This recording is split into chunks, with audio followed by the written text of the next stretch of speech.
My name is Larry Poneman, and I'm the chairman and founder of Poneman Institute.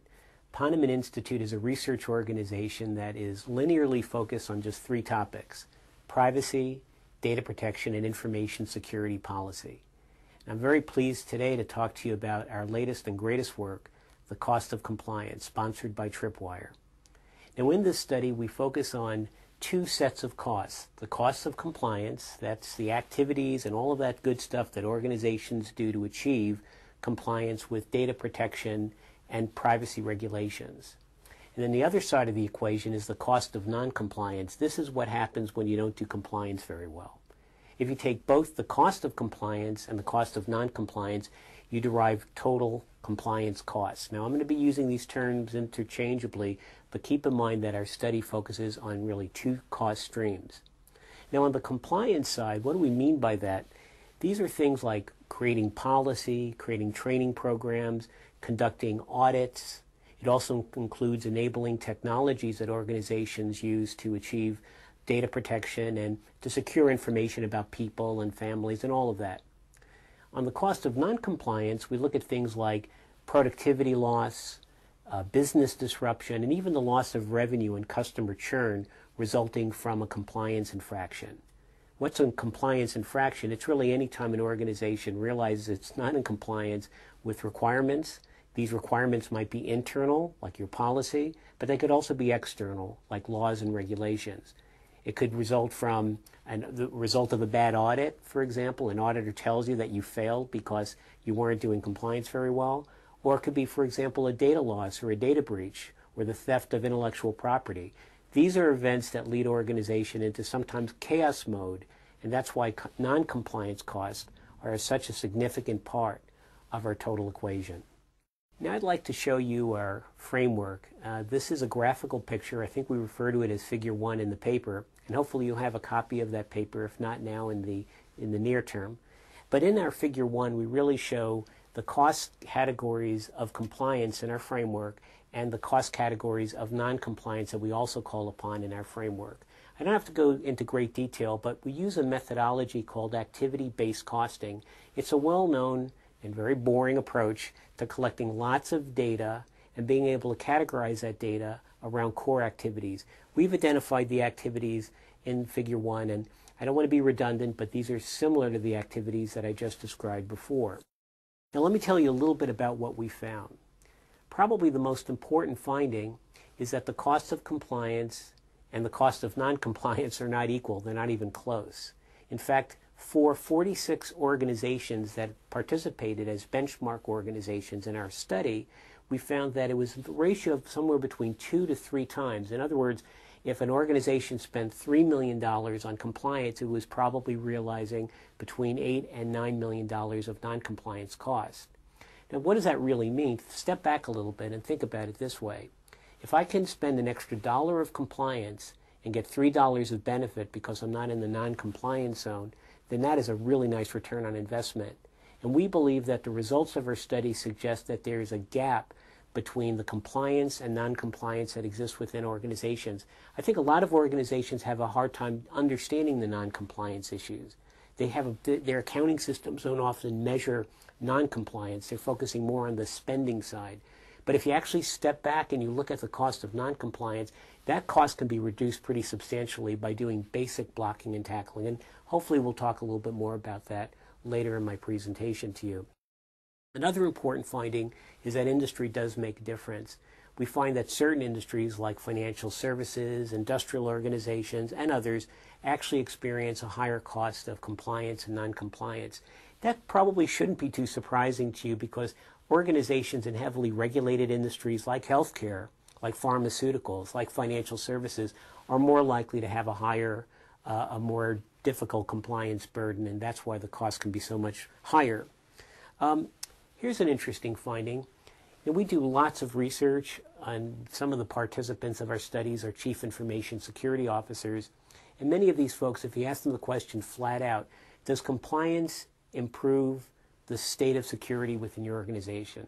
In other words, if you're complying with laws and regulations like PCI, DSS, HIPAA, GLIBA, and all of these regulatory requirements, does it actually make the security of your organization better?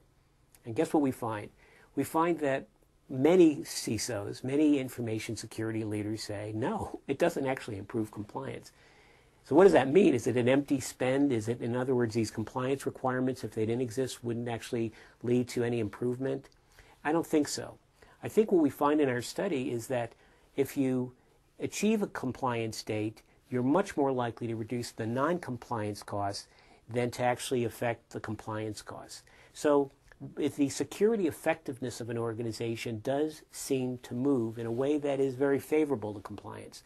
Next time someone asks you that question, will spending $1 on compliance improve our security? The answer is, well, maybe not, but it will definitely reduce our non-compliance costs. And that's a big deal, and that's what we find in this study as well. There are many other findings. We also find, for example, that if you do audits, internal or even external audits of your compliance process, you're probably going to, in fact, improve both compliance and non-compliance costs. Now, on the surface, that may not make a lot of sense here because audits can be very expensive, and we're not trying to trivialize that. Audits are expensive, but the more audits you do, the more proactive you are in managing compliance will ultimately reduce the overall cost of compliance as well as the non-compliance cost. Let me just get into some interesting details here about our sample. Our sample includes 46 leading organizations. These are all multinational organizations. Another way of saying it is that they actually operate in 2 or more countries around the world, and many operate in all global regions of the world. So it's not U.S.-centric, although the participants, the folks who fed us the data, worked with us in the data collection, were all located in the United States. In total, we had more than 160 individual participants that represented these 46 different organizations in order to achieve this study. And this study, it may look easy, but it's really hard to do this kind of research. Now, let me tell you a little bit more about some of the numbers. Now, you're probably looking at a picture with a bar chart and a really colorful picture. And basically, you're going to see that for these 46 organizations, on average, these organizations were spending about $3.5 million on compliance, about $9.3 or $9.4 million on non-compliance costs. And so that difference, on average, was about $5.8, almost $6 million difference. So when I said that $1 spending on compliance can maybe reduce $2 to $3 on non-compliance costs, that's probably not going to be trivial, even to these larger size multinational organizations. Now we're going to get into some of the details. Firstly, we talk about costs. What is a cost? Well, a cost could be an out-of-pocket expenditure on a new technology, or it could be the out-of-pocket expenditure in hiring an accounting and auditing firm to do a compliance audit of your data protection and privacy obligations. Or, unfortunately, it could be the cost you pay to a lawyer trying to defend you in a lawsuit because of a big compliance blow-up or data breach. So there are these real substantial costs that organizations pay. Guess what? The direct costs are a very, very small part of the total cost. Probably doesn't make complete sense here, but if you think about it, organizations incur all sorts of costs that aren't actually out-of-pocket outlays. An indirect cost, for example, someone working on a compliance problem, and that's not their day job, they have another job, that extra effort, their time, their travel, the overhead associated with these individuals can in fact be a pretty substantial indirect cost. So when we think about costs, there's the direct costs, the actual cash outlays, the indirect costs, which can include labor and overhead and materials and supervision and all sorts of things. And last, and definitely not least, the opportunity cost. Now that's probably the most complicated in our equation. Opportunity costs are the costs that organizations experience because of a problem. They don't have the ability to take advantage of their organization or their environment. When you're fixing a compliance infraction, you're probably not doing the things that you need to do to generate more revenue, for example. Here's a good little case study within our data set. Suppose that the compliance problem led to a meltdown of your data center, and suppose that you couldn't provide services to your customers who are online. What would that cost you in terms of lost revenue? Well, people aren't going to wait forever to do a transaction on the computer. If you can't provide it, they're going to go to your competitor. That is a lost revenue opportunity. Or take the issue of customer churn. Suppose you're a financial service organization and you, the customer, receive a notification that your data is lost or stolen. What does that do in terms of your long-term trust in the organization? Some people might say, you know, I'm going to take my business elsewhere. Even though I like the bank, I don't trust the bank as much as I used to, and I'm going to find a more trustworthy organization. So all of these costs taken together create real tangible costs, but they also create opportunity losses because we can't take advantage of other opportunities because we're focused on problem solving rather than doing our business. And that's basically a very significant cost, both on the compliance side and on the non-compliance side. Mostly on the non-compliance side, though, in our model. A couple of other details here. One of the variables that we use in our study is something called the Security Effectiveness Score Index. Wow, that is a mouthful. Let me say it again. The SES, we're abbreviating index. What is this? Well, it's a tool that we, Poneman Institute, developed with a couple of research partners over a period of about 5 or 6 years. And this tool allows us to get a high-level assessment of the information security posture of an organization. So an organization looks, it solves these 25 or 26 different items, and we get a snapshot about where they are relative to other organizations. It's an index from a high of +2. That's theoretically the best you can do, and you really can't get there unless you're nirvana level or God. And then -2, which is the worst possible situation. Yes, you can get there. It's a lot easier. So the number that you're going to see for the index in our paper is a number between +2 on the high end, -2 on the bottom, and 0 is your theoretical mean. I know I'm talking about all sorts of fancy stuff here, but one picture is worth 1,000 words, and you'll see this in our paper. Guess what? We find that organizations that achieve a higher security effectiveness score also achieve a lower total cost of non-compliance. So there is this linear relationship that if you have a better security posture, you're actually going to experience a lower non-compliance cost component. Unfortunately, it doesn't have an effect at all on the compliance cost. So on the non-compliance side of the equation, beautiful relationship. On the compliance side, it basically doesn't seem to affect compliance costs. So when someone asks you, as I said before, is there evidence to suggest that compliance spending leads to better security? Probably not on the compliance side of the equation, but on the savings, the dollars on the non-compliance cost side of the equation. And when you think about it, that probably makes a lot of sense. And one of the things that I've already summarized before is that there's a gap between compliance and non-compliance cost. And our belief, and maybe our theory, is that as organizations have this huge gap between compliance and non-compliance, they're not particularly efficient in their compliance activities. In other words, they're underspending on compliance. And you're probably not too surprised to find that most organizations in our 46 benchmark organizations fall into the category where their compliance costs were lower and sometimes substantially lower than their non-compliance cost. So if you spend $1 of compliance, in theory, you should get a return that's more than $1 of non-compliance, okay? Basic Economics 101. So what we find is that true? Can we actually find evidence that as we reduce the gap between compliance and non-compliance costs, we actually see greater security efficiency? And the good news is, yes, there is evidence in our results to suggest that the more we spend on compliance to reduce that gap to non-compliance, the better our overall security posture.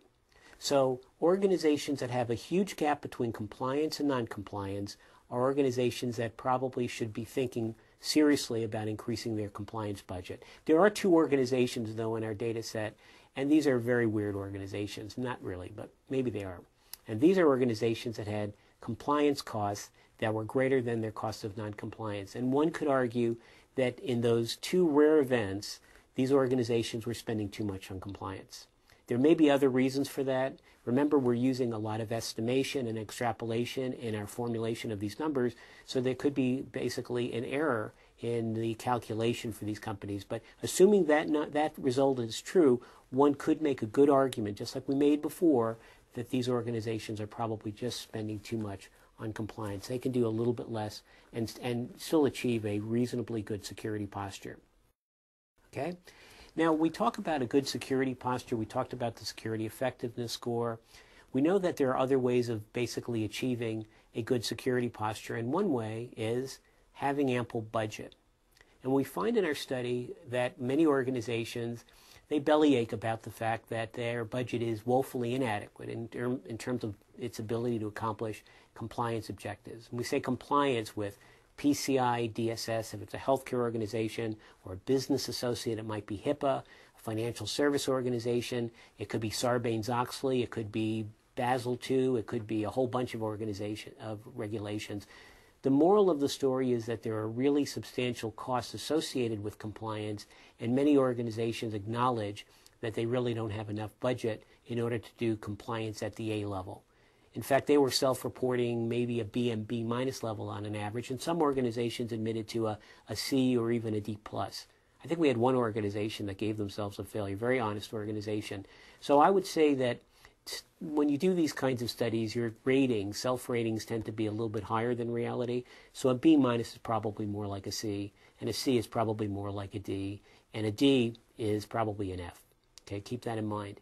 So we know that organizations may not have the budget. The question is, for those organizations that have a more substantial compliance budget, a budget on technology, people, process, policies, are they basically better off? Do they have a smaller gap between that compliance and non-compliance that we were talking about before? And the answer is yes.